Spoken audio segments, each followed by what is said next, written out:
Hello everyone and welcome back to the channel. I'm just checking that we're actually live. Yes, we are. Hello, hello, hello. I hope everyone is well. Basically on time this week. What a week it has been. There is a bit to talk about and I couldn't fit everything into the title that I wanted to talk about this week. We're going to talk about some new face masks for these things. I've lost them. Where are they? They're here somewhere.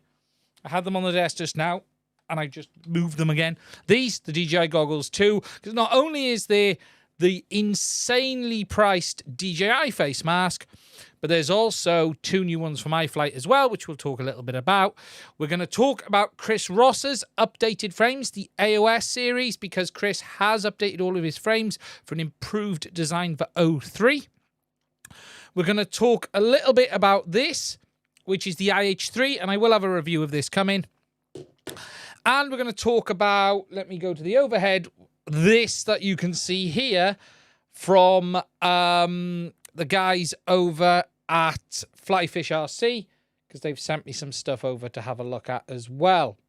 Now, as always, we will be answering your questions too. So if there is any questions, please do put them in the comment section. I will try and answer them. Super chats are always welcome, but they are not required for me to answer a question, but it will get noticed a bit easier if it is on a super chat. Let me just get my mouse to where I need it. There's a bit, YouTube's asking me to put an advert on already. Really, YouTube? Really? Do we need to do that?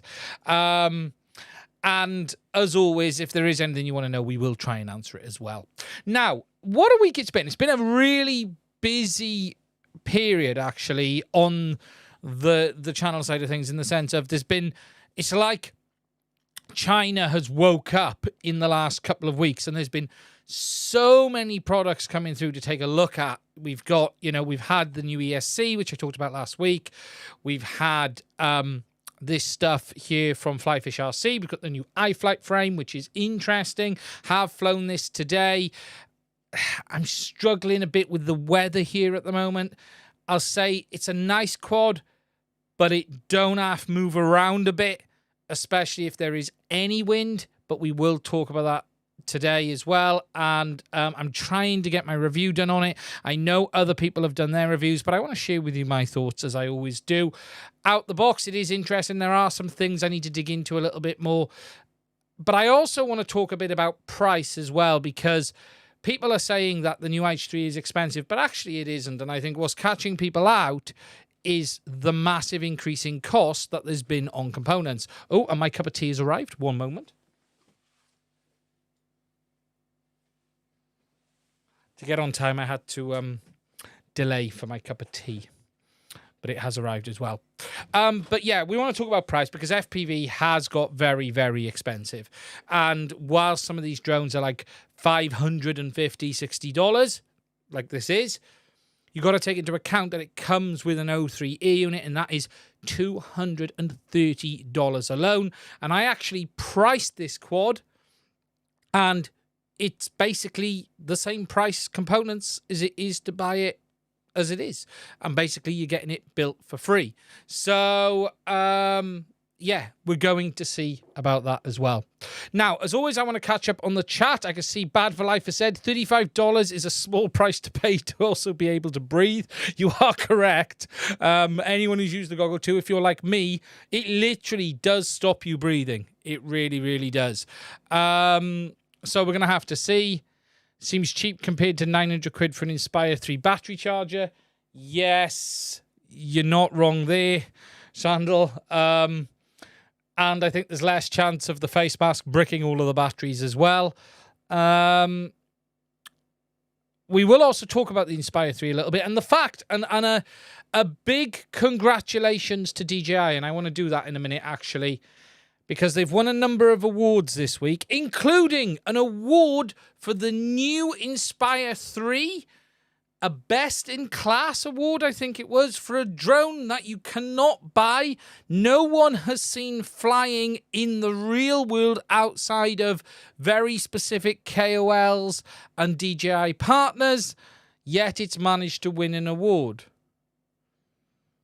I think we'll try and not dig into that too much, but there we go. And we'll cover anything else as we move along too. Now, I just want to catch up on the chat a little bit. First, who have we got in there? Hello, Joseph. How are you? Best in class for 17K. Yes, I think it was. No reviews until the embargo is lifted. Yes, correct. And look, let's be honest. Reviews is a loose term. Let's be very, very clear. I'm not going to say for 1 minute anyone who's flying it is going to lie. But there is so much that needs to be covered on this aircraft. It is crazy.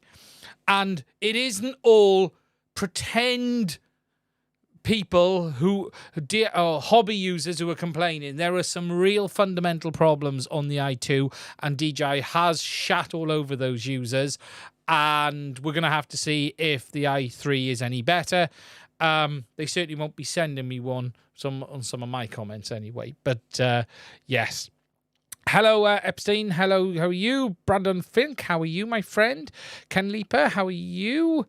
Jekyll, how are you, my friend? Smugs FPV, how are you? How are you? How are you? I'm just trying to see. Chibik Kaiju, I think it is. Chibi Kaiju, how are you? Fly Zone Drone, how are you? And Zero Test Guy? I can't see my eyesight. I need bigger monitor. I definitely need to make this screen bigger. Like that. Now I can see. I did the old cheat. Joseph, how are you, my friend? Now I can't see anything else. Gotta love live streaming. Anyway, we will get there. We will get there.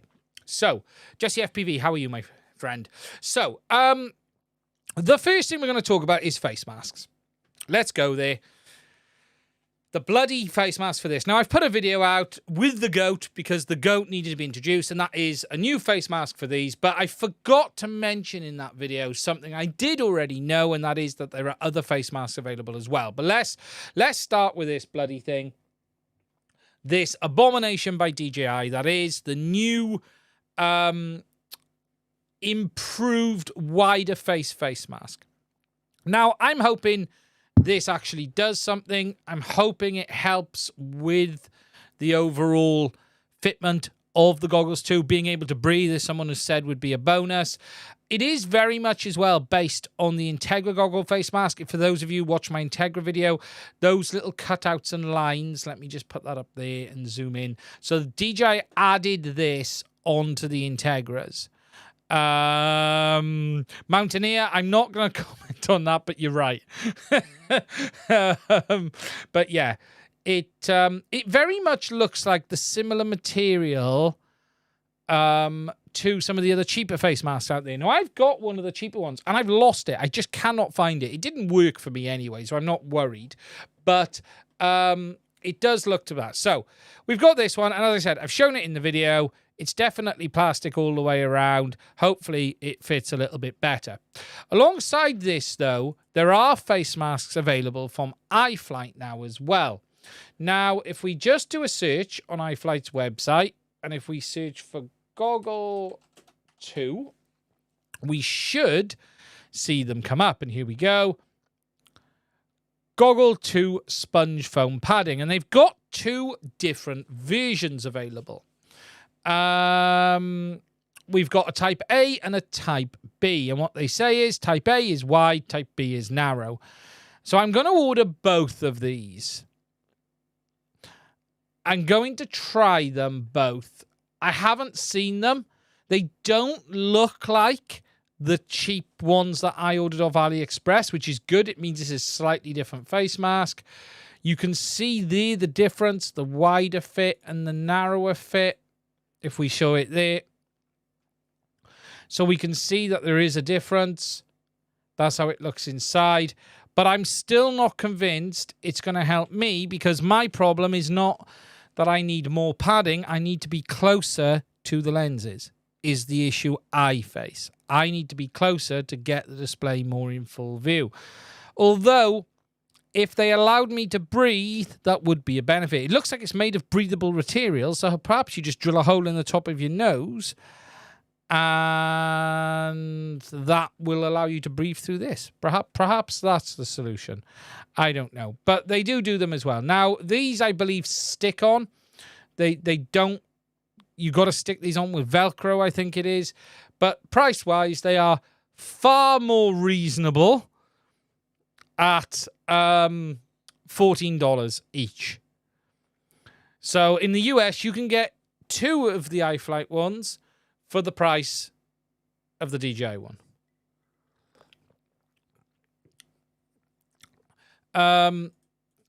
I just don't know what drugs DJI are smoking. If we talk about US pricing, I'll put a link. You can't order this yet anyway, so, but you can set up an in-stock reminder. Copy. I'll post a link into the chat. But look, I don't know what drugs DJI was smoking when they come up with this. Whatever they were real good. And whoever it is still high, because after he'd come up with the price of the face mask, he decided to charge about $18,500 for the Inspire 3. So whatever stuff they're on, they're really doing well quite right now. However, yeah, it's good stuff. It's good stuff. But $35? Really? Really? $35 for a face mask? Come on. Come on, DJI. You really are taking the pee now. We know you've gone high-end, right? But come on. There's a point where you may as well, right, just start mugging people in the street. Obviously, off your chumps. Completely. But anyway, I'll order it and I'll let you know what I think.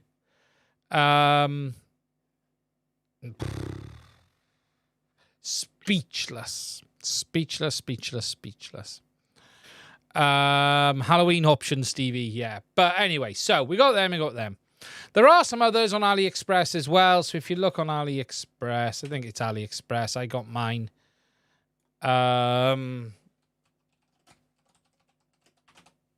If I just go on AliExpress and look, there are face masks on here. And I've got one of these somewhere. I've just lost it.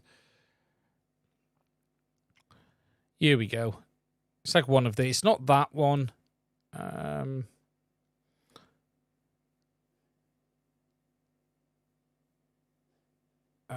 Mask. It's one of these I ordered. I think it's like that one there or that one there. I think I paid like $7 for it or something like that. It's one of these. Probably that one. Light Leaks is... yeah, that's the one I've got. I just don't know where it is. I just cannot find it. Do the HDZero goggles have a third-party foam option? No, but the foam off Skyzone 04X's fits.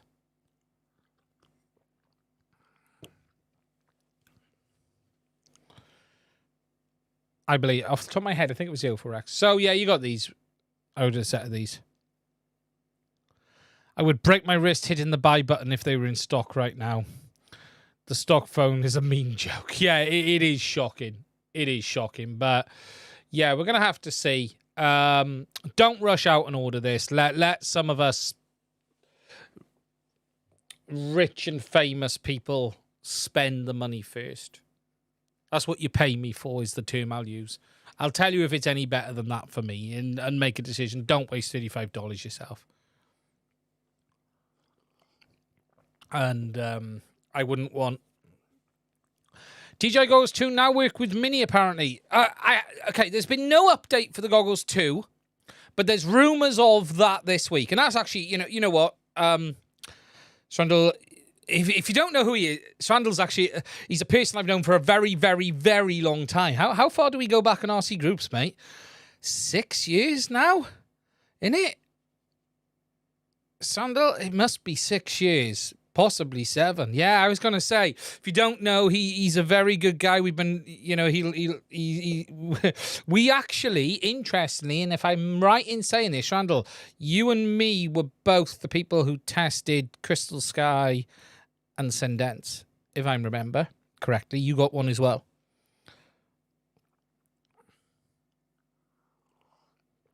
Yeah, thought so. I vaguely remember. Yeah. It. Oh yeah, it was a good days. That was a good days.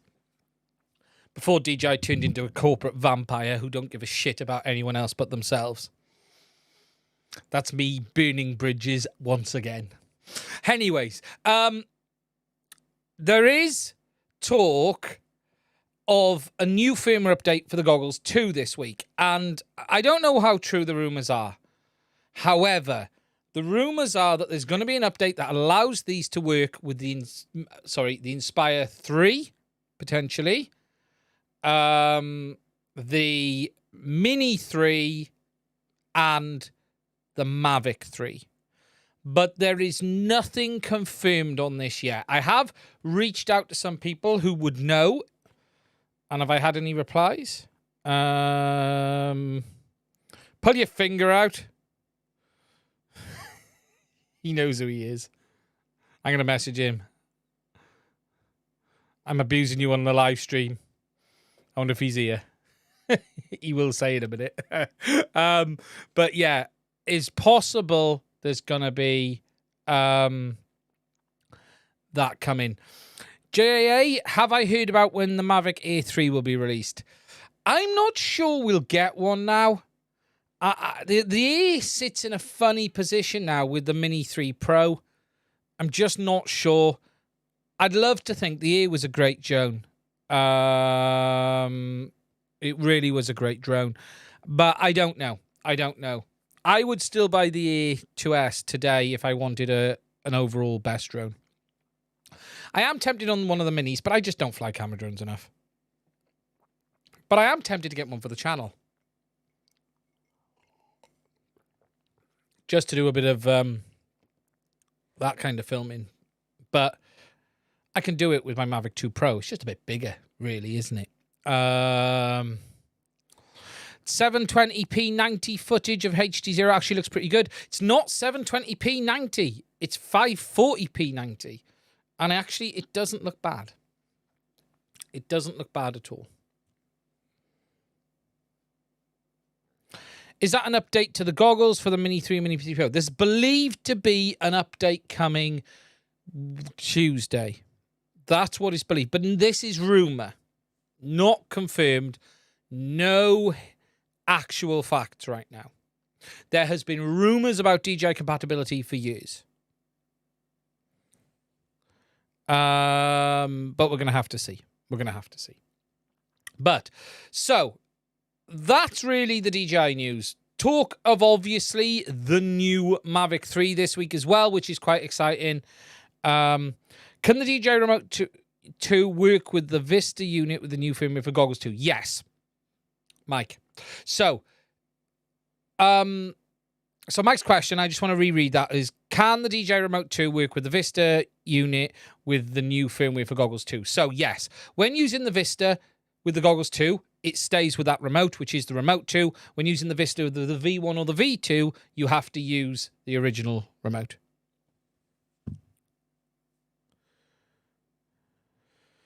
Goggles for Mini 3 Pro with that lag, come on. There's a lot of people that have, the FPV it's not for FPV at this. It's for FPV at this point, but it's not for, flying like we fly. It was very good on the white goggles. I used to enjoy it. It's good for family members and stuff. I tell you what I really liked. I used to love the 360 feature. See, the 360 pano. You could put the 360 pano feature on the drone, put that in the SD card, and then look around, including down. That was always very cool. I always used to love that feature. So, that. It was the Nano 90 720p60 you saw. Yeah, in 720p60. Yeah. So remember, the Nano 90 will do 720p 60 or 90 540p. Yeah, it does. It does make flying them a lot easier. I used to enjoy it, especially with the head tracking. It used to be quite nice, and then you can have some cool stuff like the pano features, and you can do this stuff like I used to do this to family members. So what I would do is like go over, you'd find like this big lake, right? So fly over the lake and do like a 360, have the aircraft up sort of like 10 foot off the water, 6-7 foot off the water, do a 360 pano, and then put that into the goggles and just say, when you put them on, look forward, and then you'd ask them to look down, and then they'd be standing on water, and it'd freak them out. I used to like doing stuff like that. But, yeah, we're going to have to see. So, anyways, that is the new face mask that we're all going to get ripped off about. Now, this does lead me on to iFlight, because I was on the iFlight website, and I am going to talk a little bit about this, the IH3. You can't see it because, look, this here, the IH3, you're seeing it there. We'll put it on the overhead in a minute so you guys can see it. Let me just move this stuff. Now, iFlight have sent this to me. I will have a review coming. I'm not going to be the quickest because of flying has been challenging because of the wind here. I know Drone Camps or whoever it is has put one out. But look, I'll give you my opinion on it. And the first thing I want to talk about is a lot of people have said about the price is very, very high. But you've got to take into account with this, you are getting the O3 air unit included in this cost. And whenever you're pricing a drone like this, you will be shocked at the component prices these days. It is not cheap to build a quad anymore. It really, really isn't. It's surprising how the pricing adds up. So when you start looking down at drone parts, for instance, so you got the IH303 frame kit, that is $39. I don't think that's particularly expensive. I don't think it's great, but I don't think it's terrible. Their GPS module is quite expensive. You could probably save $20 on that, at least, maybe $30 on that. We want the Blitz F7 Mini Stack. Here we go. $139. It's not the cheapest, but we're going to want that. We're going to want the motors. And we're going to go into here. And we need to just have a look. Proceed to checkout. And we see what else we need.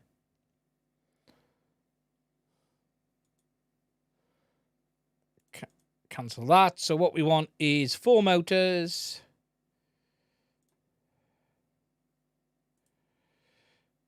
So if we look at this at the moment, so we have the frame, we have 4 motors, we have the GPS module, and we have the flight stack, and you've got to add on top of this the spark arrestor and everything else. But this is already at $318 with shipping. Okay, that does include $35 shipping, but still, it isn't dramatically off when you start adding the price. It really, really isn't. And the real crux here is the O3 air unit. The O3 air unit does add a lot to the cost. Look, let's not pretend it doesn't. Do they actually sell the O3 air unit themselves? I haven't actually seen this. Yeah, they do. iFlight do sell it. It is an expensive stack. Yeah, let's not pretend it isn't. Yeah, $229. So iFlight are now selling all of the parts as well, which is actually really good to see. iFlight being a dealer as well. So if we add that in, and look, there is some money to be saved, but we're at $513. That doesn't include the spark arrestor, and it doesn't include a couple of other little bits as well. So overall, the price isn't shocking. I really don't think it's terrible, considering it is a bind and fly. Oh, I tell you what I haven't gotten that is the Express RS receiver. So that's another tenner. But yeah, I have to say, it's an interesting quad. Okay, so if I just go there and zoom out a little bit. It is an interesting quad. I am finding that it does move around quite a bit. It does suffer from the wind. I am also finding that GPS is taking a very long time to lock, and I'm waiting to finish my testing to see if it is the O3 antenna that's causing it. I need to do that test first. But I am finding that it is taking like 4 minutes, and that is an M10, and that shouldn't be the case.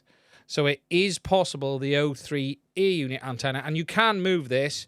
You can just pop it out to the side. So what I might do is try it like that on a test just to see what it's like, and then try it properly. Overall, I think it's a very nice quad. A little underpowered, to say the least. It's got power, but it's not rapid with it. Powered GPS by USB. I don't know. Does it kick in? No, it doesn't. I don't believe it does.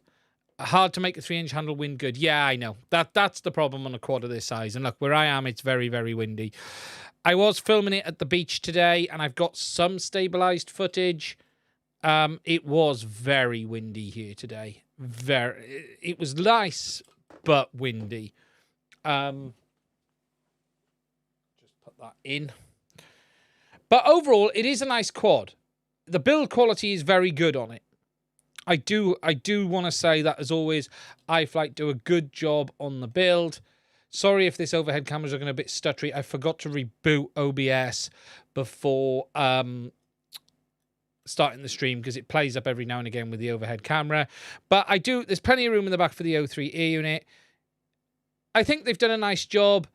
But a quad of this size is always going to struggle with the wind a bit, and getting really nice footage from it is going to mean a calm day. They're sort of selling this as a cinematic 3.5-inch. Yeah, you're going to struggle. I think I weighed it at 306 grams. Let me just check what iFlight is saying. I can't remember what iFlight have said. I came in a bit below what they were saying. I put it on the scales. What are they saying it weighs? 2 minutes. Let me just find it. I know my weight was coming in under theirs. So they're saying 216, sorry. And I found it about 206. I was coming in under them. Around 210 grams. There are some quirks with it I don't like. They're putting the Express ELRS receiver in upside down, which means you can't see the LED, which is a pain. And as I've said, we've got to now see about how much this is affecting the signal, because I am seeing very slow acquisition times on the GPS. It's all right once it's warmed up, but it wasn't good when that was all powered up. But what I do need to check, and we'll check this now, is if it powers off USB. I don't think it does. I don't think it does. But we can check that. We'll see if Betaflight shows the GPS module. Shall we? Let's have a look. Desktop. I only just updated Betaflight. And something else I will say with this is it doesn't come with 4.4 installed. It comes with 4.3. Wow, I got a 5-inch Roma L5 that only weighs 243. Yeah, it's not the lightest. Looks crappy, but I always Velcro the GPS on top of the LiPo. Yeah, it may help a lot on this. I noticed it. Let's open Betaflight. I can't remember if it shows. If it doesn't show, you will know. No, it doesn't. There you go, look. No GPS showing. Yeah, there is a... Yeah, no. See, I don't know if I'd call it a bug. Here's an argument I'd have on that. 4.4 has GPS improvements, which is said to have a bug. 4.3 has horrible GPS performance. I'm not convinced I would say that 4.3's bug is worse than 4.4's bug is worse than 4.3.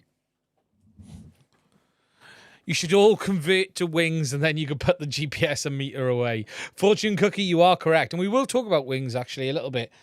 But, you know, I've tested 4.4 loads, and I didn't have any problems with GPS. I know there's a bug in it, but still.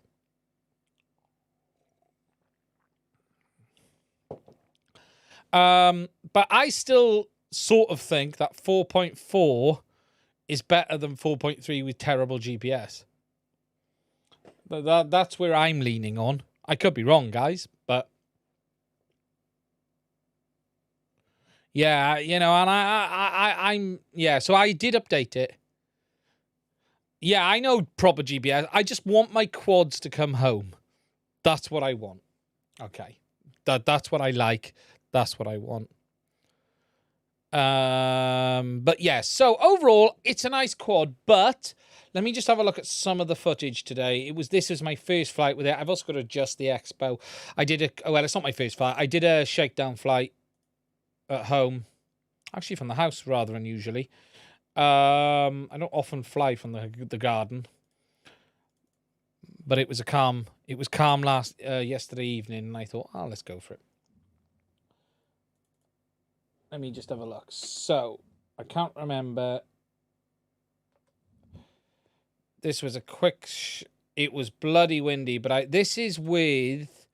I'm interested to see how this looks. This is just a couple of quick flights just to have a look. And I'm intrigued that if Rocksteady... This is with Rocksteady, okay? That is much better than I was anticipating. You can see some jello because it was so bright. I actually needed ND filters today, and I didn't have them with me, even though I own them. But I didn't actually bring them with me. I actually think Rocksteady has done a great job there, because I'll show you how bad it was in a minute, because the rest of the flights I did without Rocksteady, so I could do them in Gyroflow. But actually... I think, and you can see how windy it is from the, I was struggling with the wind because it was like fine 1 minute. And then, see there, you can see the props on the, now look how much bank I've had to put in for the wind. You can see I had to really push it over. Is there a free color grading software? Yes. DaVinci Resolve. Now, yeah, you're seeing some jello now. That's a calm sea. Porth call, it was far rougher than that. Yeah, it was quite windy. Now you can see as I'm flying into the wind. Serious jello, yeah, I know. But some of this may be ND filter related. Some of this may be ND filter related. It was bright, as you can see. So it's going to... show up everything, but we'll have a look in a minute just to see. Oh, that there is typical ND jello, the shutter speed. It definitely needs I'm actually really impressed with how that looks, considering how much it was getting battered about. That's 03 on what frame? That is on the IH3. That's on this. We'll talk about it in a minute. This was just me moving around, just having a look. This was my first flight, this was. I'm actually far more impressed than this. Than I was anticipating. I get in low in a minute. I think it's on the other flights I do the low flights. Let's have a look. Yeah, it's just me having a... Oh, here we go. Let's have a look. What I was really struggling with it, because of the wind was cutting across, anything you did was you had a complete change in aircraft behavior. So you were flying one way and then it barely moved the other, and then you catch it side on, and I was just fighting it all the way. And it was time to come in. So let's try now without gyroflow, shall we? Without stabilization. So this is what it looked like with Rocksteady turned off. you can see how much it's being. Is that 03 or the potato? This quad, that is, let me just show you again. This is the iFlight IH3. What you're seeing is the iFlight IH3. Okay? This is what you're seeing. So this is second flight, literally land and take off, no time in between. But this is now with Rocksteady turned off. And I did the rest of the flights with Rocksteady turned off. And you can see the difference. Shakes out the potato. It was windy. It's, you know, trying to get a bit of, you can really see the difference. What I was then wanting to do was just some tidal runs along the tide. But I was also struggling with the side wind because it was a crosswind as well, so it was blowing me. And this is what I wanted to do was follow the water down as close as I could, and then I wanted to be following the tide break, but I was too far out, so I had to come around and do it again. That's those underpowered motors. Yeah, it's not helping. It's certainly not helping. It actually looked worse in the goggle. It was run to... Ah, here we go. At low level, it still doesn't look bad at low level.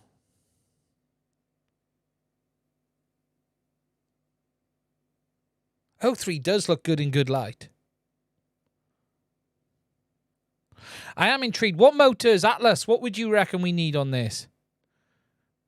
Yeah, it is amazing what stabilization can do. What really annoyed me was the crosswind. So now it was, right, let's go for another run and try and chase the tide there. But the wind is pushing me out, unfortunately, and I was gaining height. Them zings would sort it. 1804s. Yeah. What we got on this? What are these? These are 1504s, aren't they? Which are the 3500. Yeah. Could be interesting with a bit of an upgrade. Hello, Almac FPV. You could see the wind. The wind was just battering it side to side all of the time.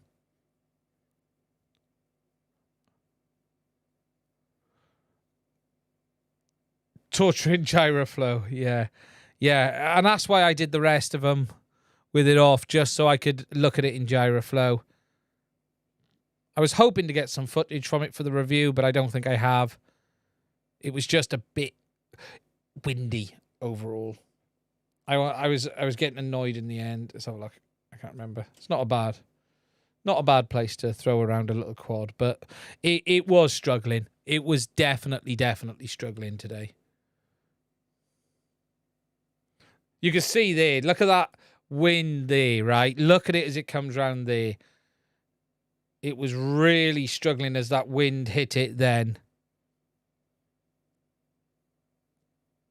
It just cannot cope with that.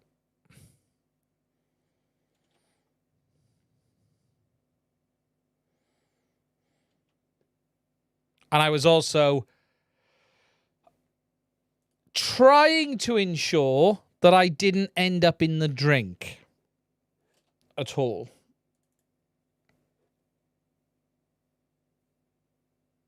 This is just, I'll show this quickly, just this is the last one I think I did a run on. I was trying to get a specific run I wanted in my head. It did, the wind blew my hair off my head.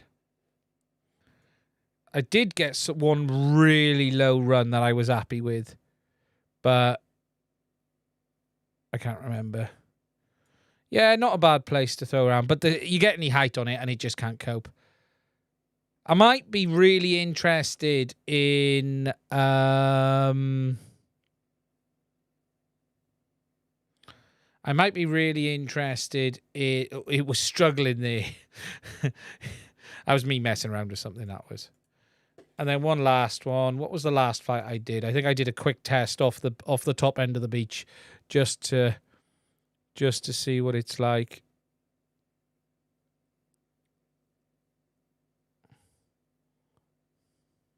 But I was getting blown sideways down here.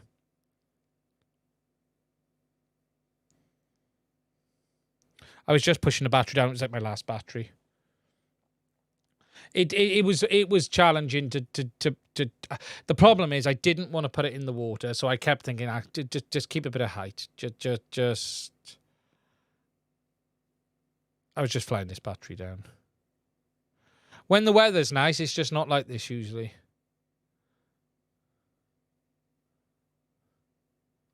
was very low tides today as well. So I got the tide run this time.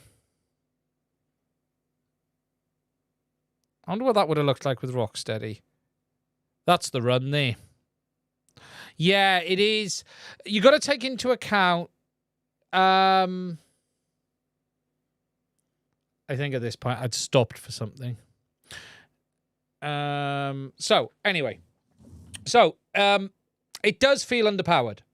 I'm not going to pretend it doesn't. It definitely, for down here, I would really be tempted on doing the motors. I really want to, I'd be tempted on doing the motors. I really, for me, especially in this wind, it takes, look, this would, the problem is, something I've learned a lot over the last few years is my biggest problem is I don't spend enough time on the same quad. So every time I'm flying a quad, I'm having to get used to it. I used to be a lot better. Like, I'm not a great pilot. I'm a much better cinematic pilot than I am a FPV pilot, in the sense of I know how to line up shots and I know how to get shots, and I did a lot of camera drone work over the years. That is it. What my big issue with a pilot being a pilot is I fly too many aircraft. You really do need to. The number one piece of advice I'd give anyone is just pick a bloody aircraft, tune it, and stay on that aircraft for 6 months. You will get it perfect. Stop messing with your remote.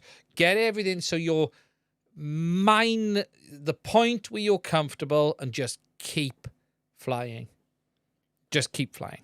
No, I wasn't doing anything on the beach. I didn't do any flips, roll. I did nothing. Nothing. I had no intention of dropping that for some strange reason into the drink. I couldn't afford to do it. If it was at the field, I'd have been throwing it around. I didn't want to throw it around. I didn't want anything to risk a plop. Just keep flying is the simple rule. But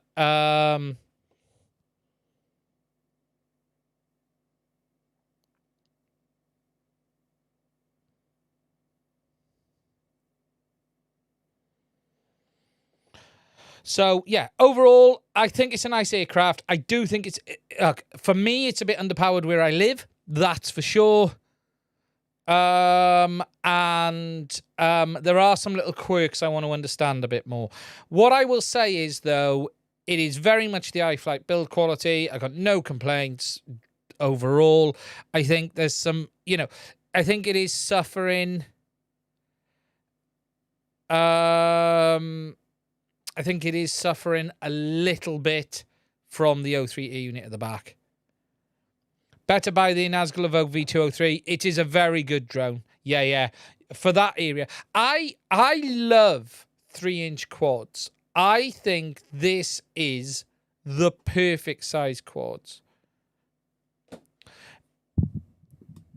Naked GoPro and around 280 all-up grams, but the wind doesn't phase it. Interesting. Gep ones are good and cheap than the rest. Do iFlight? Here's an interesting question. So, if we were talking motors on these, so what do iFlight do? Do they actually do anything themselves first before we have a look at? Make sure you, Atlas, make sure we put that on the Discord, will you? Because I'll need to remember. So what we want is, it's not electronics, FPV motor.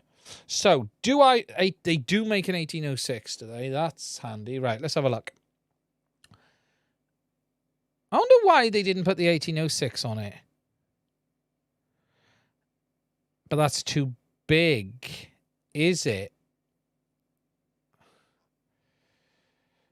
Should we have a... Oh, no, not language. 1806.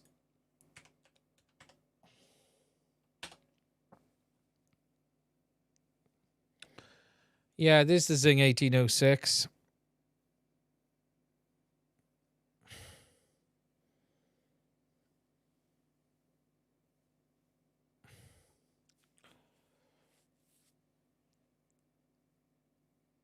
$1.5mm shaft. Yeah. Yeah, I wouldn't be shocked. 1.5mm titanium shaft. I do like... That's a 1.5mm shaft. What size shaft is on this? It's in my basket. Let's just go to my basket a minute. Or my cart. Let's just have a look at the size of the shaft on this before we do. So what's on the 1504s? Because I didn't actually look. So the 1504 is 3100 kV, 12.3 grams. What's the shaft? 1.5mm shaft. So it'll be the same props. 1806 seems beefy. 1504, it might need it. You need to go 5. You need 5-inch to be proper. Yeah. It's a 3.5. Yeah, I wonder what it could do with something in the middle, couldn't it? Hi, Darkman. How are you? It definitely feels like it needs more. Hi, Robert. How are you? It definitely feels like it needs more. It definitely does. Where did we say? Atlas said, check the pop fitment. iFlight makes an 1806. Hi, ENF FPV. I'm very well, my friend. How are you? Maztec, would you buy it? So, Willie One FPV is asked. Here's a nice simple question. So, would I buy this with my own money? I think I would always end up with the Nazgul. I think on the balance of it, the Nazgul would be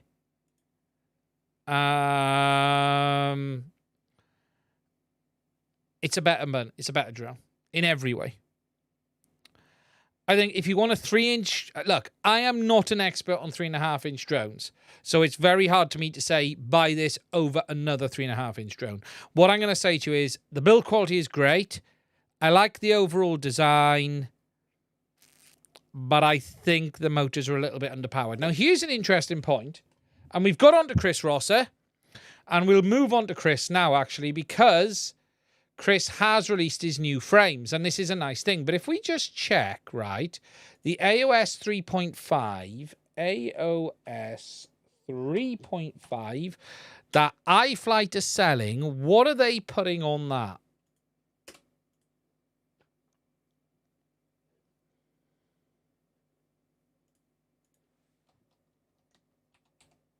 Which is an interesting question. So this is Chris's new AOS. I think it's the same motors. 1504s. Yeah, it's the same motor on Chris Ross's version. Interesting.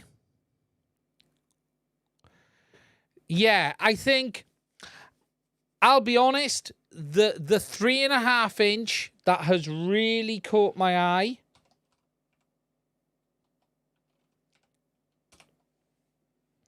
Be nice to compare against the iFlight. It's the same motor. Look, that the AOS will basically be the same quad then, look.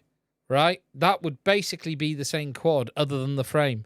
Gep RC. Yeah, I was going to Gep RC.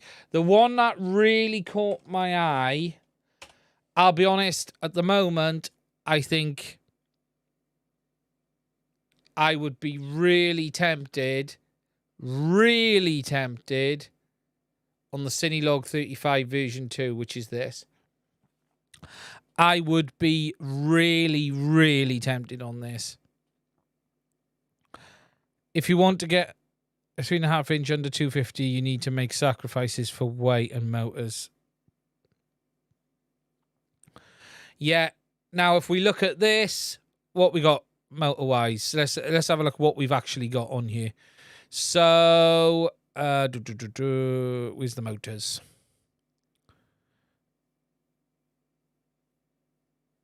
I'm struggling. I can't see the motors. Oh, there we go. So they're going... It's a 6S, isn't it? So it's a different size. CNC Madness has really nice pictures of the new frames. Have they? We'll have a look at that.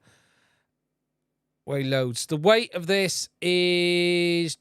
Where is the weight of the new Cinelog? I really like the look of this. I really, really like the look of this quad. And I just mean, it's nothing against the iFlight, but I think this thing looks fantastic. I honestly do. Control F weight. Yeah, let's see if we can find it. Oh, there we go. 285 grams. So it's definitely heavier. It's definitely heavier. And a bit of extra weight will help as well. 6S, which will give it more power too. I just really like this quad. I saw it and I was like, oh, wow. I did see reviews on the Jello on the 03. Yeah, look, the thing you got to take into account is this, okay? Right. Any bright weather, you're going to need ND filters. So some of that Jello you've seen today was ND filter caused. Well, sorry, shutter speed caused. It's caused by the sensor. The only way to do that is to have an ND filter to get that shutter speed twice of the frame rate. I was filming in 30 frames a second, so it would have been a 60 shutter speed. I set it to 30 frames a second on purpose. Tell you what I did get today, which was very interesting, actually, on this. And let me be clear, this was being flown in full CE mode. Okay? Legitimately. 100% as it came. Because I forgot to do the mod. And when I checked in the goggles, I only had one channel. And I was wondering when I went out to the headland, I suddenly got red signal bar. And I was like, what? What's going on? And then I looked down and went, oh, God, I forgot to do it. So, anyway, this was being flown at full CE. And in 30 frames a second, I was getting quite a bit of stutter in the goggle. In fact, the first time I have seen that level of stutter, I have not seen that before. And if that is what Mr. Steele was complaining about, I get his point. Now, I've not thrown 03 extensively in 30 frames a second mode. I predominantly fly 60, and the stutter was real bad today. Real bad in the goggle. And it was like, this is driving me nuts level. And I had to put up with that between that and the in the wind. Is the FCC hack on the goggles too safe? No, it's fine. Zero issues with warranty. Zero downsides. Zero downsides. Period. Not 0.01. Zero downsides. Stutter in the live view. Jitter, stutter, whatever we want to call it. Yeah, you won't... Look, I think... What I would say is this. If you're buying your first quad, I'm not sure I'd be buying this 3-inch. Okay? I'll be honest.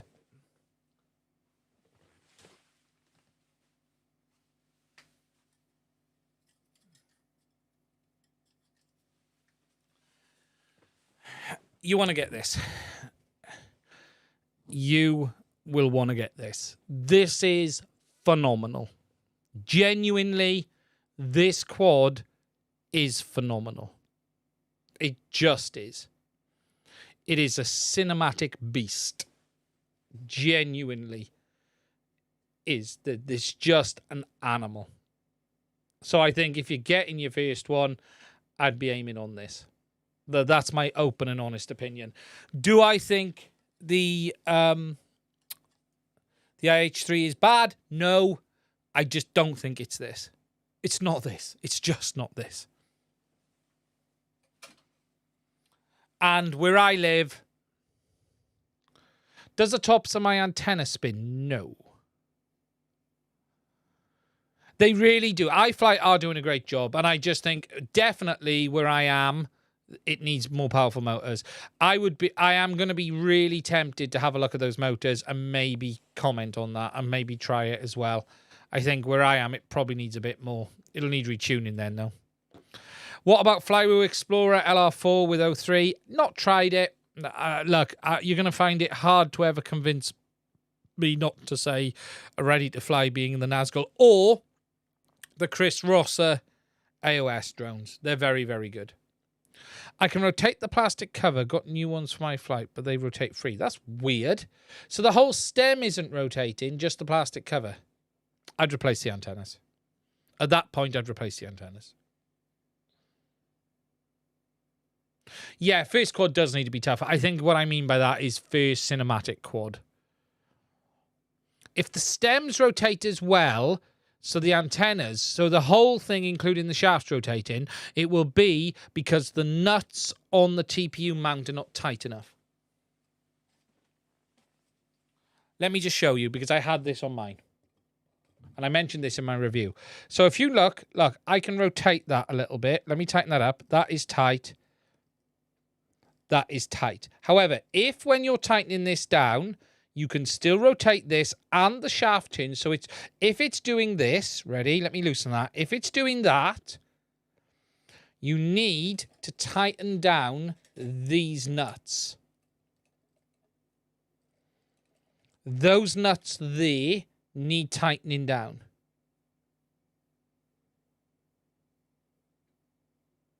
So there's a nut there, tighten it down with some pliers, and then you'll be able to bed in. Have I printed TPU on carbon? No. Oh, have I printed TPU on the carbon? Yes. Yes, I printed TPU today. Yeah, they need to be tighter, is what they need to be, to stop the antennas rotating. You need to keep tightening them down so there's enough room that the antenna doesn't bottom out on the nut. It's not that they're loose, they need to be tight. Tighten them down further. The antenna nut bottoms out against the nut on the TPU and causes the whole antenna to rotate.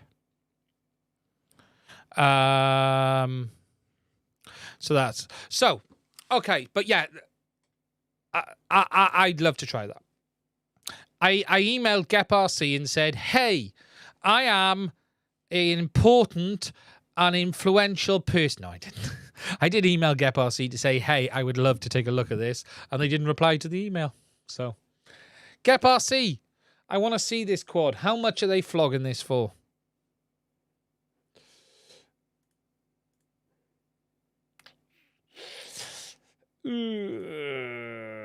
Choose an option. Express ELRS. 566.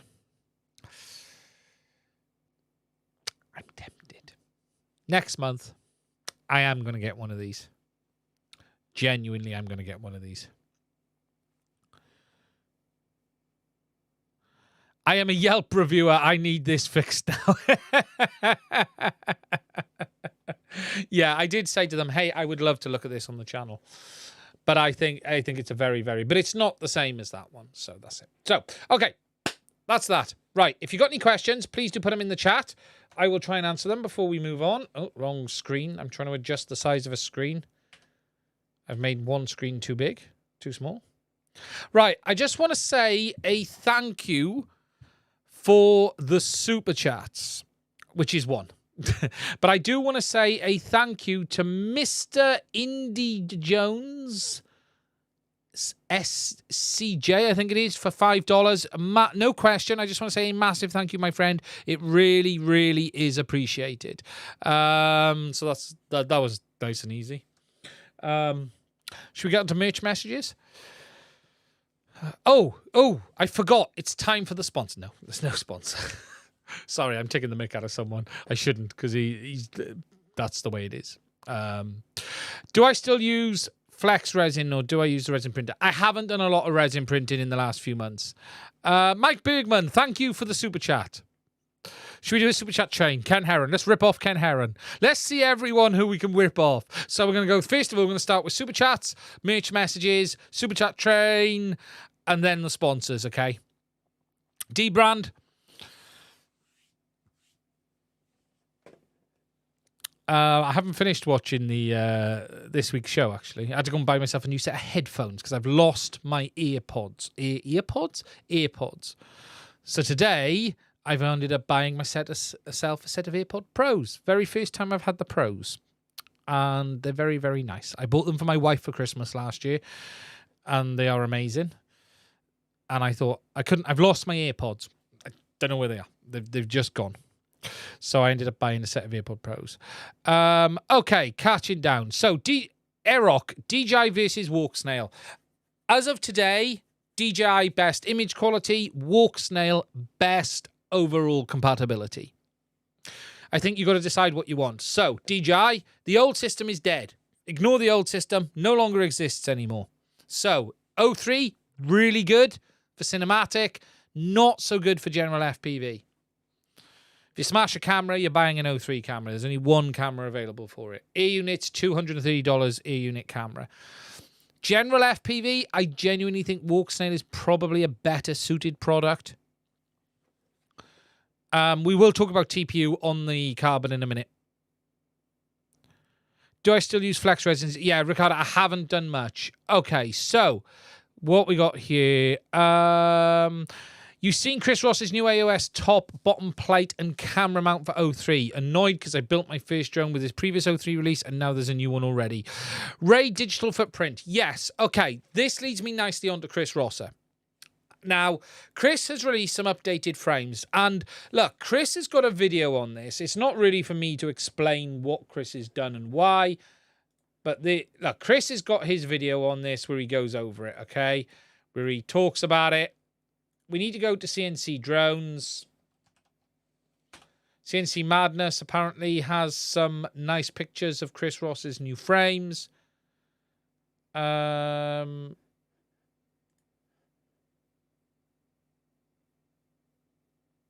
know the link? Drafting series, materials, pricing. Is it CNC Madness? I'm not seeing it there. But look, Chris Ross has got some new frames. Okay, now, the reason for this, and I don't know if it's in here,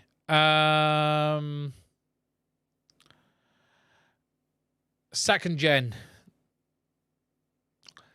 The reason is this. So Chris released his 03 frames on day one, okay, for the new 03 air unit. What Chris found after that was that the gyro sensor on the 03 camera is very poorly filtered. Chris has told me himself, DJI could have done a much better job on the filtering of the camera sensor than they did. But it was already too late. Chris had made his frames hard mounted at that point with the 03 camera. As far as he was concerned, that should have been fine. Then, as a result of some of the stabilization issues people were seeing, and this was happening on all of the frames, everyone was having issues. In fact, the Nazgul had issues because iFlight changed the isolator from being a TPU piece to soft silicon, and they sent them out to people for free. Lots of people were having problems.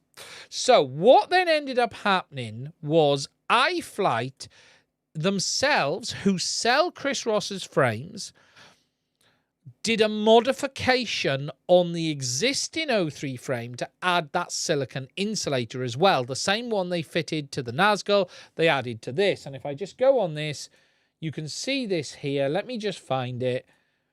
So that silicon insulator, right, that was not part of Chris Ross's original design. That was done by iFlight.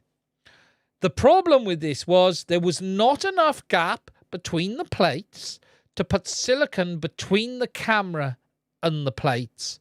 So all they did was put this silicon isolator in, but it didn't fully isolate the camera. It was a bolt-on. The only way you could really the only way you could really fix this is by widening the plates. Now, CNC drones, let me open up CNC drones' page. Let's come up here. Here's another view. So here is, and now you can see things a bit better, right? So if we look here, so if we now look at this image, this is the new side camera plates, right? It is different. Let's just see if there's another. So that is the new isolators. So if we look at them compared to here, look, this is that sort of rounded triangle. And this is that more oblong. And that's what Chris has done. He's redesigned the frame to take this. And you can now see that it will going and it has the isolation between it to improve it. And that's what it's done. Now, overall, the change has been done to try and improve things. The problem Chris has got is he had to redesign the top plate, the bottom plate, and the camera plates. He had no choice because you can't make the camera block wider without changing the top and bottom plate. He literally had no choice. So, yes, there are people who have bought AOS frames with the O3 compatibility who are going to have the old version. It's a tough win. It really is a tough one. There's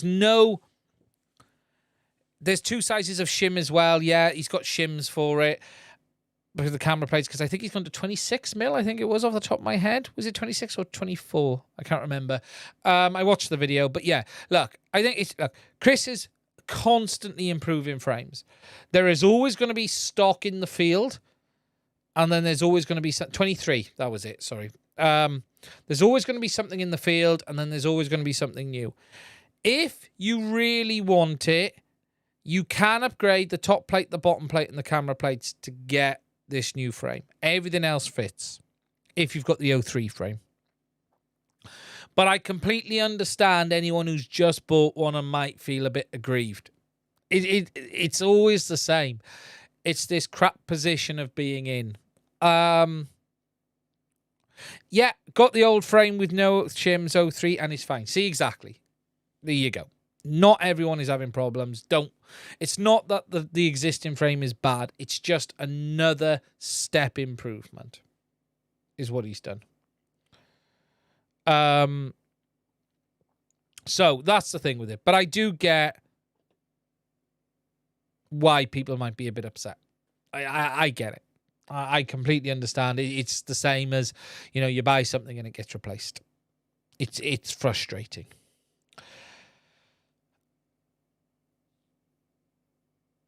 That's the overall differences. But yeah, Chris does have a video on it. So if you haven't seen it, Chris does have a video where he goes through the differences. And Chris being Chris, I love Chris. Chris is a great guy.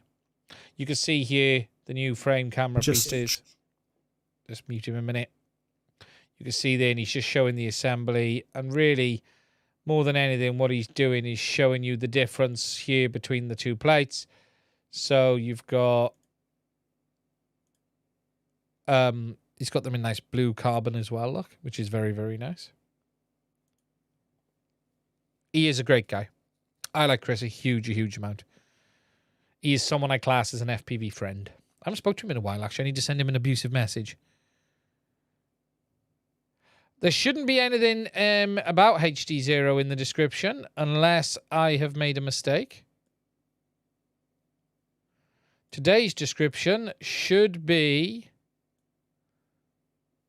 There should... Oh, sorry. I always have... It always says Walksnail in the description section. Sorry.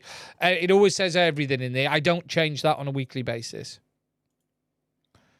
Oh, I closed Studio. Am I still live? Yes, I am. Sorry, I closed YouTube Studio. I was worrying. I was blind there for a minute. Chris is an awesome dude. Yeah. Yeah, nothing for HDZero this week. Sorry, guys. There's nothing. Yeah, we're still waiting. I'm still waiting on the 1080p, but that's the new frame. So that's Chris Rosser. That's done. Yeah, let me HDZero. We're still waiting on the new frames. Sorry, God. We're still waiting on the new firmware. Not frames. We're waiting on the new firmware. I'm really looking forward to testing 1080p 30 mode, but it isn't ready yet. I can't test what isn't out. So, yeah, there's really no news as such to talk about today.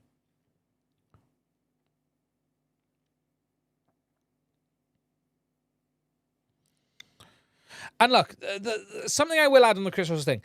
Everyone seems to be having problems with this bloody O3 camera. Everyone. It really isn't particularly good. DJI could have done a lot better. A lot better. Now, before we move on, please do give this stream a like if you are watching. There's 166 of you amazing people out there. So please do give us a like. I just want to, again, catch up on... I did see a super chat come in, so I just want to say a thank you for that. It was Stevie. Thank you for $10. Contribution to your Cine log. Oh, thank you, my friend, and a bit for the analytics. Thank you, Steve. I appreciate that. Yeah, I definitely want to order that Cine log. I definitely want to order that Cine log. Do they sell it without an O3A unit? I didn't actually look. Do they sell it? Bamboo printing TPU. We will talk about that next. Do they sell that Cine log without the O3A unit? Let's just have a look. I got plenty of O3A units. I'm actually tripping over O3A units. Let's have a look. Can I just have it built up? I don't want the frame. I suppose I could buy the frame and all of the parts. I suppose I could do that. And build it to their spec.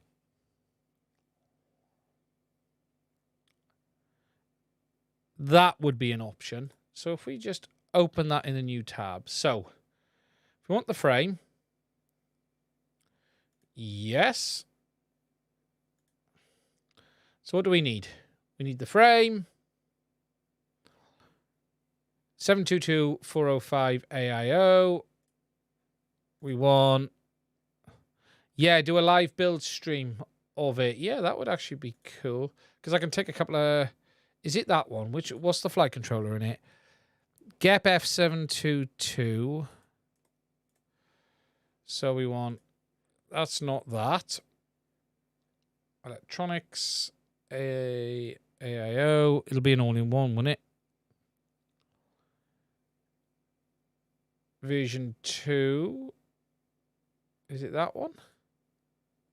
Yes, it's that one. So we want one of them. We'll just have a look at what this comes to, shall we? Be interesting to see what this actually ends up at.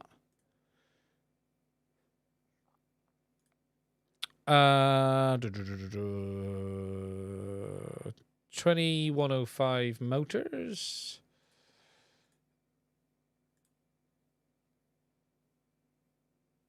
I'm buying the pre-built. I calculate. Wow, did you? Okay. Is it the 2105? Well, what was it? The 21... I can't remember which ones it was. SpeedX 2 2105.5. SpeedX 2 2105.5. Here we go. Which ones do they say were fitting? Because I want to build it exactly as it comes.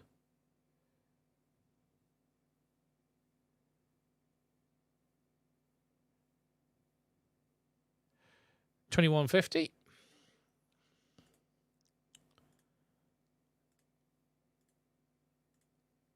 I need 4 of them.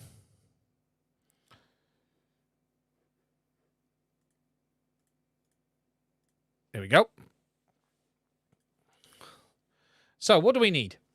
We got motors. what else do we need? We got motors.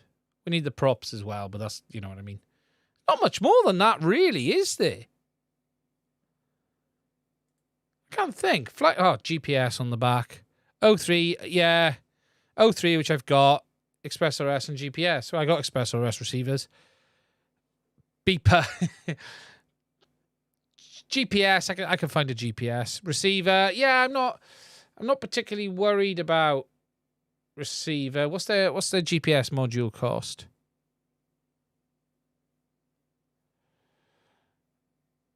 Yeah, I'm not buying their GPS module.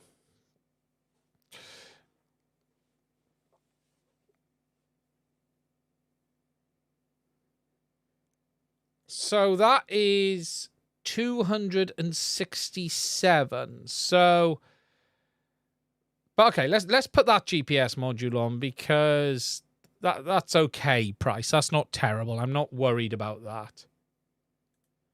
I'll choose the option. GLONASS. So we'll just add that just as a price in.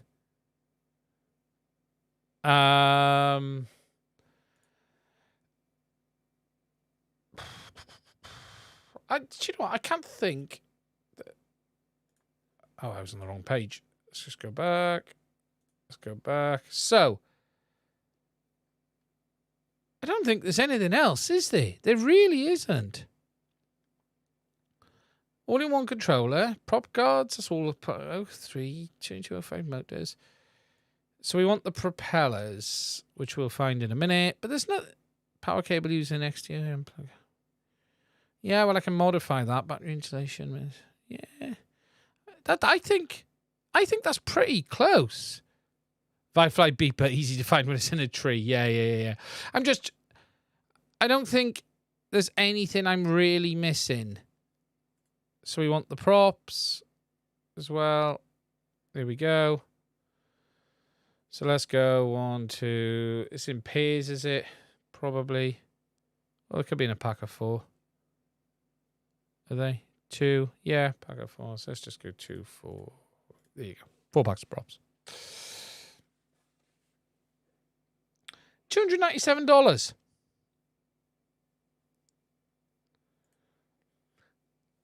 So add 230 on top of that. I do see why you're saying. Yeah, 297 without the camera and VDX. So if you add another $230 onto that for the 03, and look, we can do that here if we wanted to. Do they I'm guessing they sell the 03 air unit. So if we just go 03, they probably sell the 03 air unit. There it is. So if we just add that on.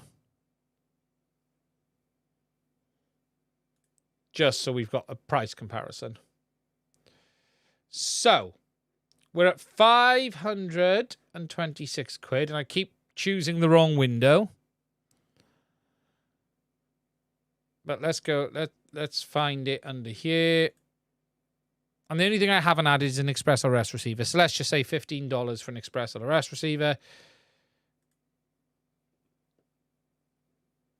So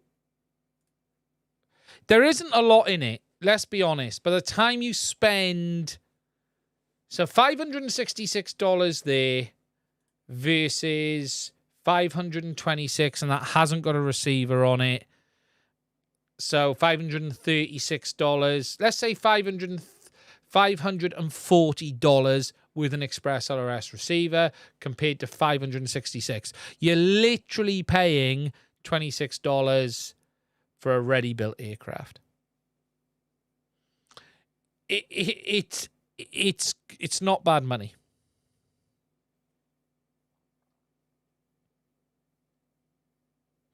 It isn't bad at all. Tuning is worth $100. Yeah.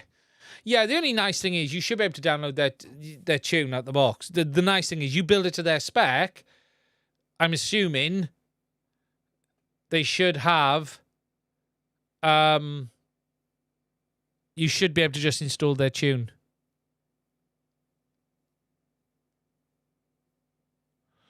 I'm guessing they've got... Have they got Betaflight? They should have Betaflight...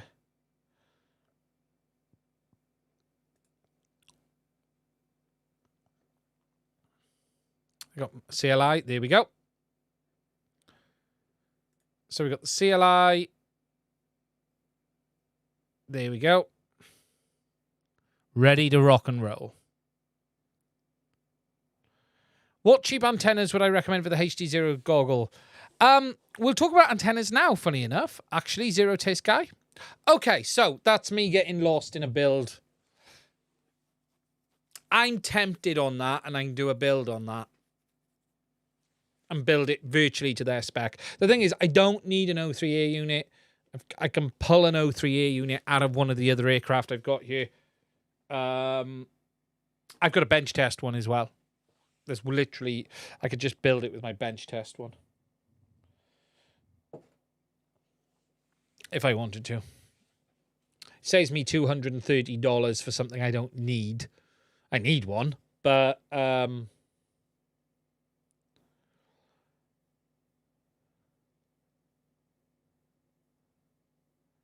yeah, we're going to see. Okay, so the next thing we're going to talk about is FlyFish RC, because they've sent me over a load of stuff, and there will be a video on this coming, and I'm only going to go through this quickly because there's a video on it coming, but then we're going to talk about the bamboo and the TPU. So, just to have a look, they have sent me over a bunch of stuff, including, no, that one, their Valdor frame, and I built this up yesterday, and there's a video coming on this. Volador frame, I should say. This is designed for O3. I've got it together there now. Please ignore the stutteriness of this footage because I haven't bloody rebooted OBS. But this is the frame. It's built up. It's ready to be used in a quad. Overall, I actually think it's a really nice O3 frame. Isolated camera mounts up front again for O3, and they come with lots of different silicone mounts. You've got some protection here, which is quite nice. Thick arms, 6mm carbon. Off the top of my head, it was. But you've got this nice bit of protection here. You've then got 30 by 30 or 20 by 20 stack mount in the middle. And then you've got 25.5 or 20 mount there for the O3A unit. And then you've got this TPU mount with GPS on the back. What I really like about this frame, and let me just zoom out a bit and grab something. It really reminds me of the original Speedy B frame. It really, really does. I love that frame. For those who don't know which one I mean, I don't mean the new one. I didn't like the new Speedy B frame as much as the original one. Let me just grab them when I find it. So,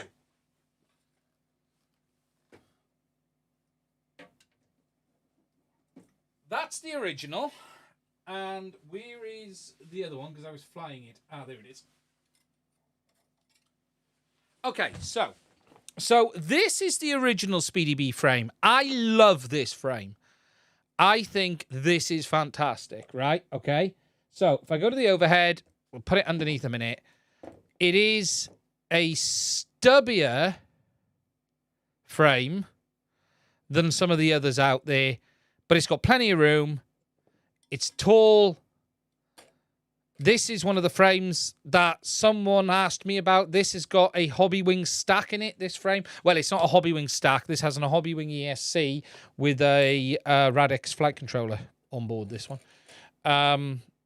You've got Hobbywing at the bottom and then that. I really like this frame. It's always been one of my favorite frames. Okay, this one. It's not very long. It's really quite a stubby frame. Then Speedy B came out with this. Now, when I did my review of this, I said it's a nice frame, but I did also say it was very much in the territory of the longer diatone Roma style frame. Narrower, longer. Okay, I know people have complained about this area here. I've not flown this yet. I do like this frame, but it is longer. It's much longer than the original frame. If I just show you, the original frame stops there, basically. And again, I wasn't as sort of taken to this frame as I was the original one. However, I really like this because this is basically the same length as the Speedy Bee frame. So if we put it end to end, ignoring the TPU mount on the back, the frame is almost identical length. It really, really is. If I put them upwards even height-wise, it's basically the same. If we measure it on the trusty Mads Tech ruler, I got something on this one. What's on this one? Don't know. That needs a wash. Anyway, the trusty Mads Tech ruler. If we measure the frame itself, it's 6 3/4 inches. 6 3/4 inches. I really like that. I really, really like a shorter stubby frame. So I think they've done a really nice job with this. I really do. I'll be honest, it's a pig to put together, and that's as much on the instructions. I think they need to improve their instructions. And I am not a big fan of the way this goes on back here. I think that could be a bit better, but that is a nice frame. I really do. Nice thick arms. I also like these. They have these like nut holders to make it wider. They include with it as well. Lots of TPU with it as well. No, I didn't ram Donko. I haven't seen it. But yeah. So that I'm going to talk about this, but they got that really nice. I really think if you like the Speedy Bee, you're gonna like this. That's what I would say. Looks to me deceiving. It gets mixed reviews, and I get it, but I smashed the crap out of my frame, and I'm impressed. That's great. I'm pleased. Like, I don't think it's a bad frame, but I prefer shorter frames. Now, obviously, this is the dead cat, as you can see there. But yeah, I think it's. I really like this. But they also, and this is the real interesting thing. Okay, so they have made a load of antennas. Okay, whether it be standard antennas, but they have also made dual band antennas for O3 with 2 inputs. So this is their Osprey. So this is the 95mm Osprey dual band FPV antenna for O3. So it is a dual band, dual polarization antenna. And there aren't many of these on the market. So this is another dual antenna for the O3 system. Now they make it in different sizes as well. We've got long and short ones. That's the long one. That's the medium one. But they do them down in this size as well. But they also do standard antennas too. So we've got some 150mm 5.8s, left-hand circular polarized. So if you're looking for antennas, there are lots out there. They do all of them. And the interesting thing, as I've said, is they're the only company I know right now doing a dual band alongside DJI. They also have some nice stubbies as well, which they sent. Hello, David. That antenna's got to be about 9 inches, right? Yeah, they've got some nice little stubbies as well, look. Now, I have... the Stubby 03 one was my idea. Very nice. I'm really impressed so far with the antennas they've got. Now, I have been doing some testing on them on the bench. I have done the SWR before anyone says. I've already done it on the 03 antennas. I've been doing that already. Let me show you guys a sneak peek. I have already done it. It's part of the review build that... let me just find it. FlyFish, where are you hiding? Here we go. Okay, so I've done multiple antennas. What about the 5.8 left-hand circular? I haven't tested them yet. I've been doing the DJI ones first. We can check the 5.8 one live if you want to. But what we can do is if we go to the desktop, we can see antenna 1 port. So if we start port 1, 5.8 gigs. Oh, that wasn't what I wanted. You can see the SWR chart there. So 5.2 to 5.8. So you can see the SWR gets down at its lowest point down here. And it's on about 1.6, 1.5. You can see at the lowest point, which is there, which is about level with there, which is good. S11 loss isn't as low as I think it could be. It's not great. I always look for over minus 10 dB. We're not getting down to minus 10 dB, but this is a dual band, dual polarization, somewhat compromised antenna. Remember, all of these dual bands, SWR, yeah, no, I'm talking about S11 loss. So, they're all compromised. Remember, this dual band antenna is compromised. It's a compromise of trying to squeeze two antennas into one housing at dual band. So what you've got is S11 down to minus, what's it get down to? Minus 6.9, nearly minus 7. It's not great. Minus 10 and over would be better. But that doesn't mean it's a bad antenna. It just means that it has got more loss than we would like. However, we don't know where the antenna efficiency is, and as a result of that, it's hard to give you a full picture. What I would say is the SWR looks okay.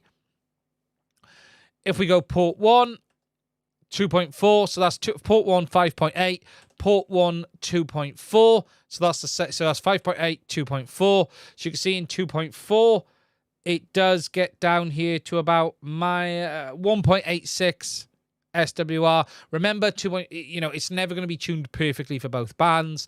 And then we've got a loss down at minus 5.2 again, which is okay. What's interesting, though, is there is a difference between port 1 and port 2, and I don't fully understand it, mostly on 2.4 gig off the top of my head.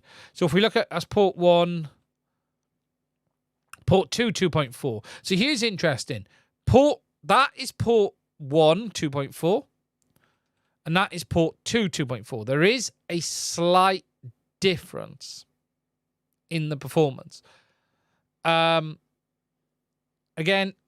SWR is not as good on this one, but the S11 gets right down, but it's quite low in the band.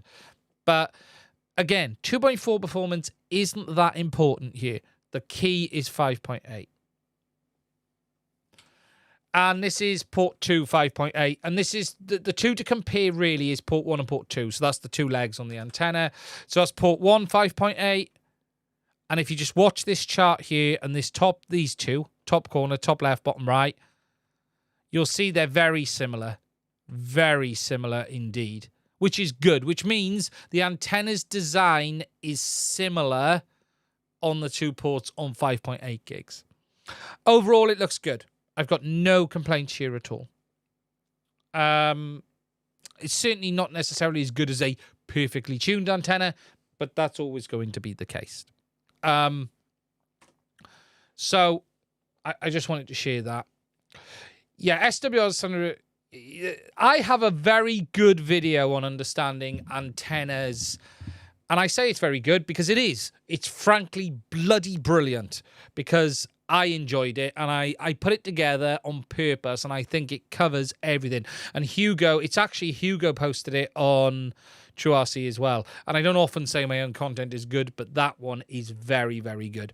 The thing to understand about some of these things I've said, so you've got SWR, antenna efficiency, and S11 or loss, right? So the thing to understand, okay, well, S11 is a combination of loss and SWR, but loss. So you have to take into account SWR, think of it as simple as this.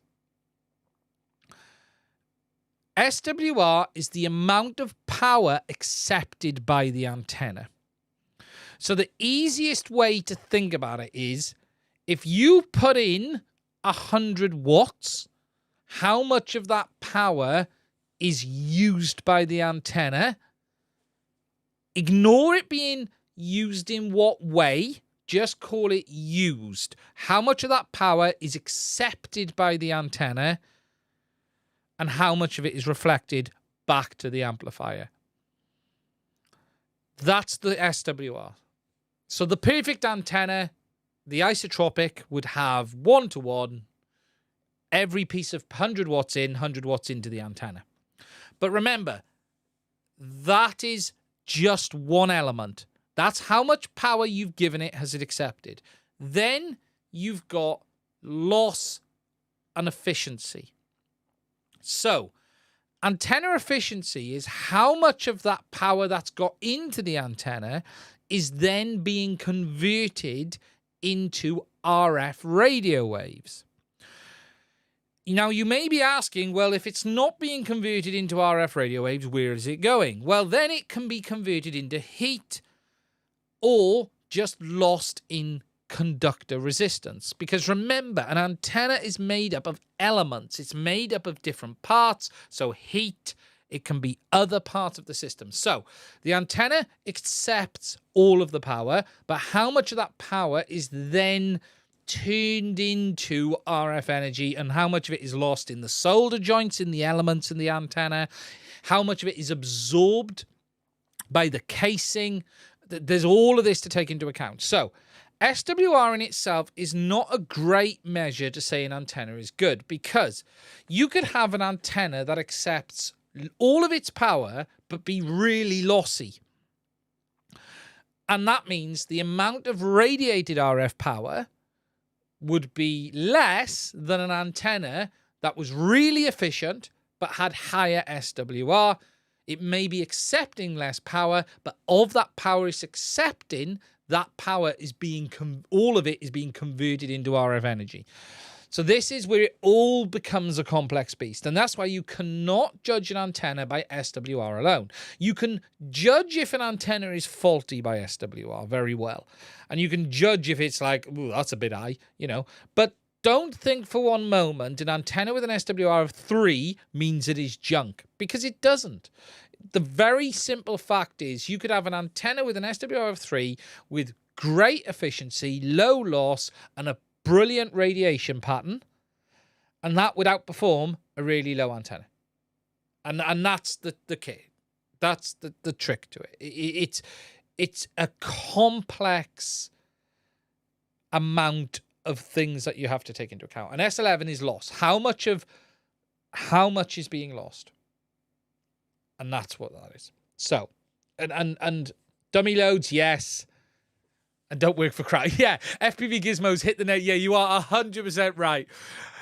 In amateur radio, we use a dummy load, which is an antenna that has great SWR and doesn't work for crap. Yeah, you can pump a kilowatt into a dummy load, right? You ain't transmitting far. It might have 1.5 to 1 or 1.4 to 1 SWR, but it ain't getting anywhere. That is a great analogy. It really is. But I do have a video on this, and I don't often push people to a video, but I do have a video. And I say it's a great video because it's one of my favorite of my own pieces of work. It really is.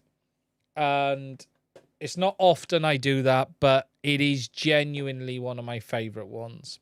Right. Before I just want to find it because I am going to shill it.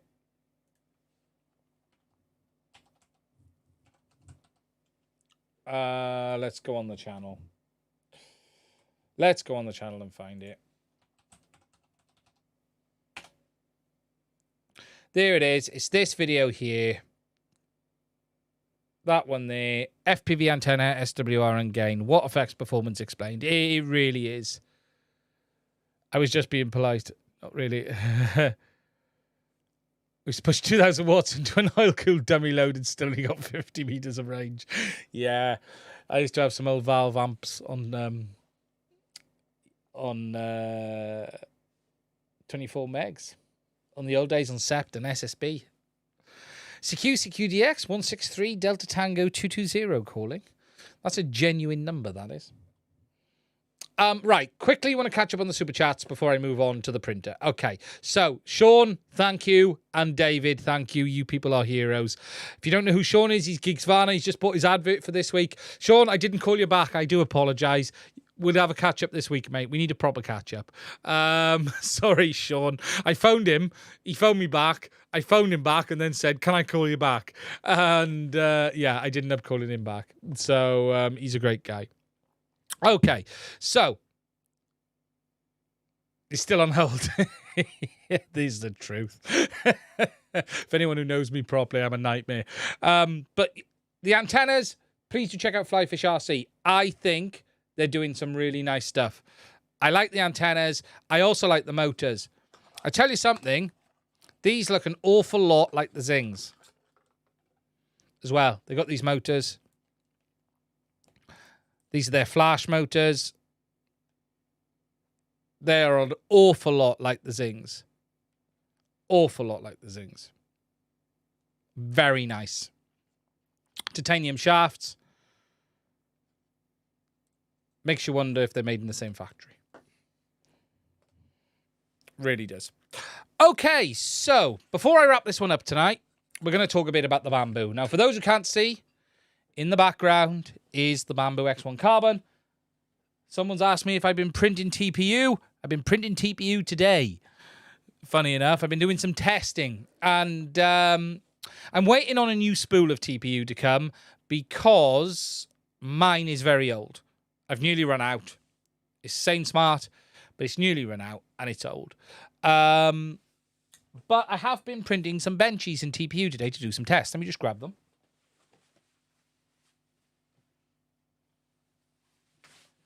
Now, the first one was printed on a profile that was put on my Discord server, and my printer did not like that. I didn't try with the default profile first of all. Now, let's go on the overhead, and let's zoom in a bit. So, the first one was done on a profile I was sent. And, yeah, this is not right. This isn't the Bamboo profile.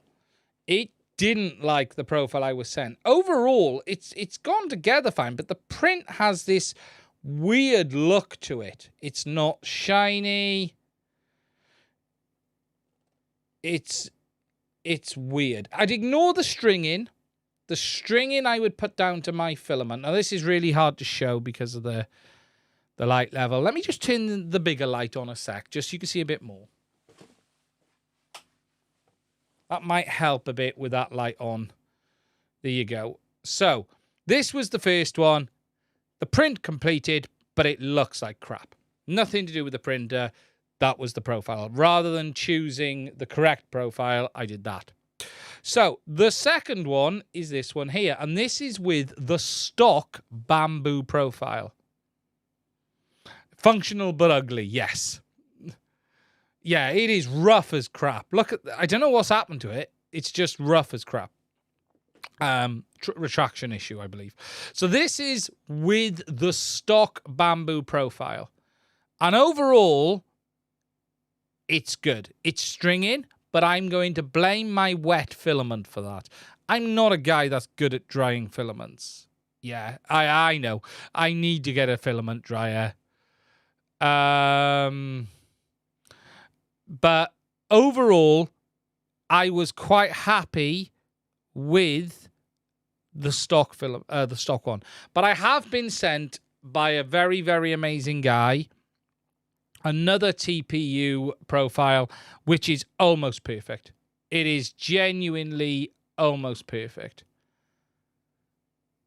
Now, this was done on the settings. Ignore the, again, the stringing, I believe, is going to be down to the fact it's been wet. But I have to say, overall, now this is the real big benefit. Now, I'll show you this live. This is the bit that blew me away. Okay. So we're going to go back to the desktop and we're going to open, first of all, Bamboo Slicer. And this is the real key to this printer, right? This is the #1 key. So we're going to create a new project. We need to find... Oh, my God. I've just clicked Lightroom instead of the... No. Quit. I don't want Lightroom. So we need to download 3D Bench. I've got Benchy on here. I keep losing it, but it is in my files in downloads.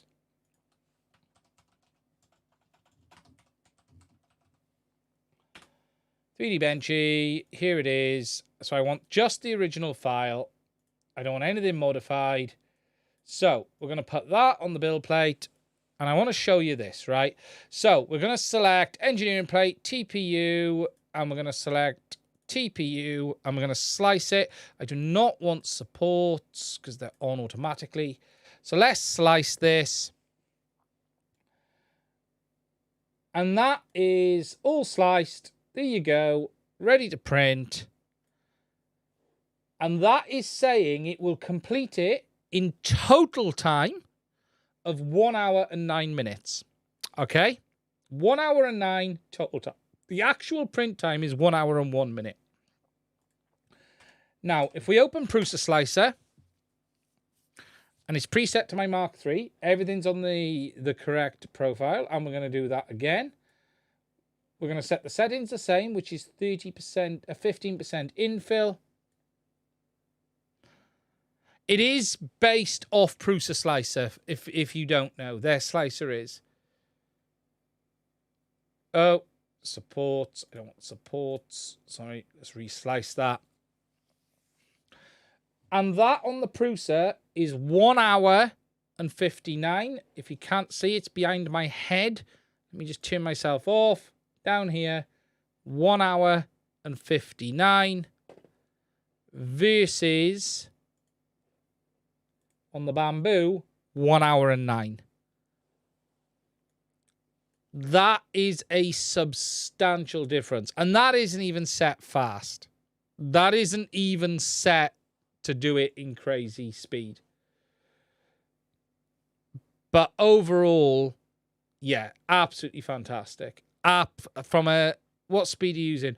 On this speed, it has been set at... where are we? Speed. So you're set at outer walls 200, inner walls 300, infill at 270, internal solid infill 250. You can see the speeds down the side there. I don't know if you guys can see them. Travel speeds at 500.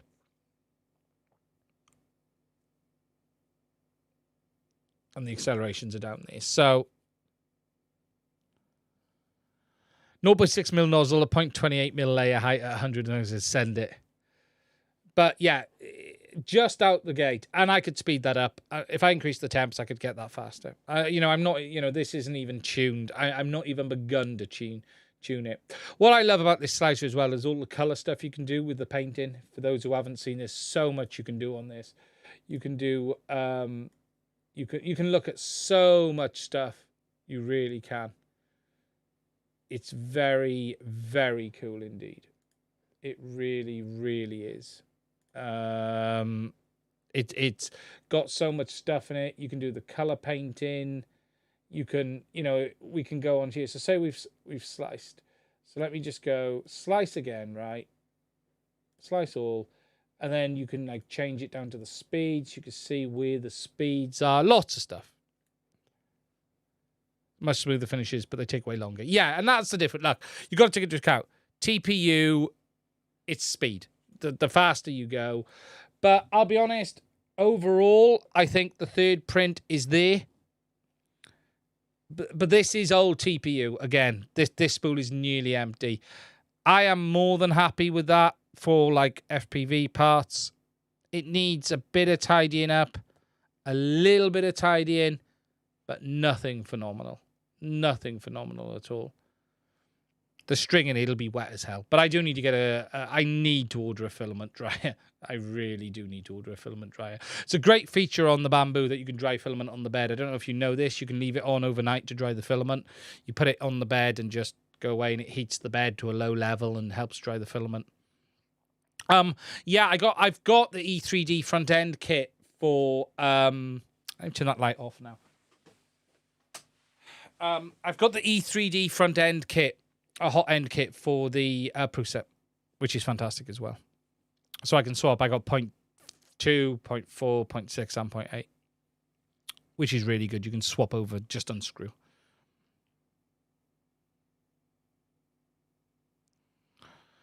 Yeah, it's to be honest, the filament will be very wet. It's TPU. I've just left it out. It's just been in this room. I don't dry filament much. Dry it out, it'll make a big difference. But overall, I have to say, I am really impressed with the printer. Genuinely, I am very, very impressed. Very, very impressed. Yeah. It does a very, very, very, very...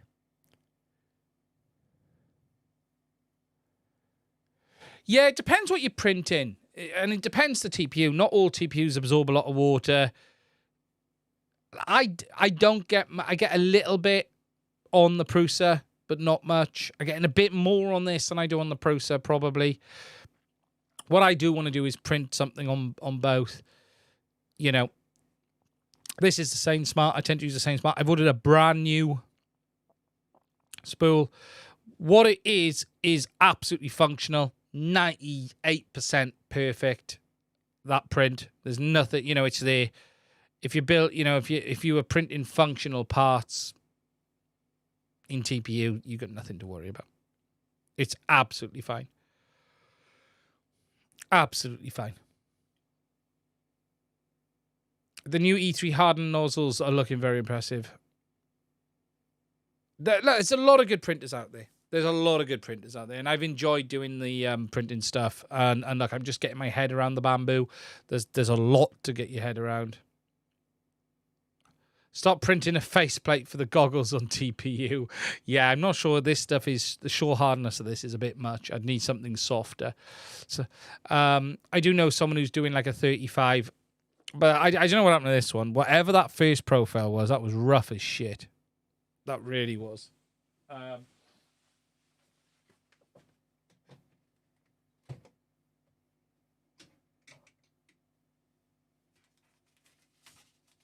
2 seconds.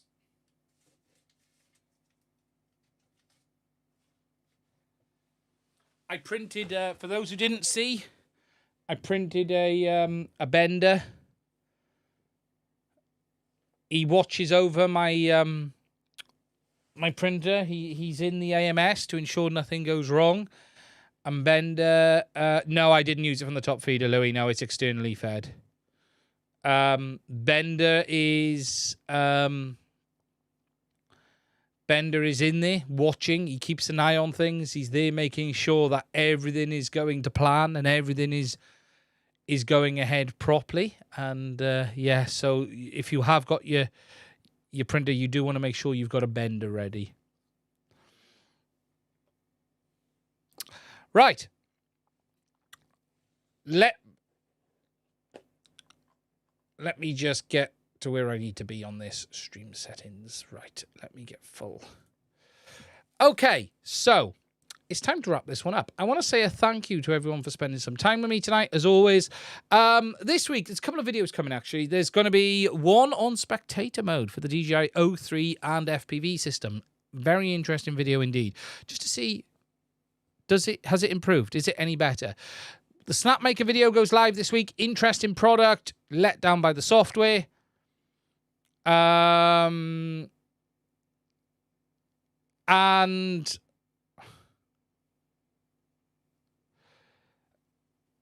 the GoPro Hero 9 that I had was stolen by 2 guys. Can I help you buy one? I don't use GoPros, unfortunately. Used, my advice would be if you need one, you know, GoPro Hero 9, you can get some good deals on GoPros used. There's loads of people that buy them and never use them. That would be my advice. Anyways, I want to say a massive thank you to everyone who has donated tonight on the Super Chats. Really do appreciate it. As always, it's been a privilege to spend some time with you on a Sunday night. I want to wish you all the very best. Stay safe. We'll be keeping an eye out for whatever this launch is on Tuesday or Wednesday from DJI. We'll see.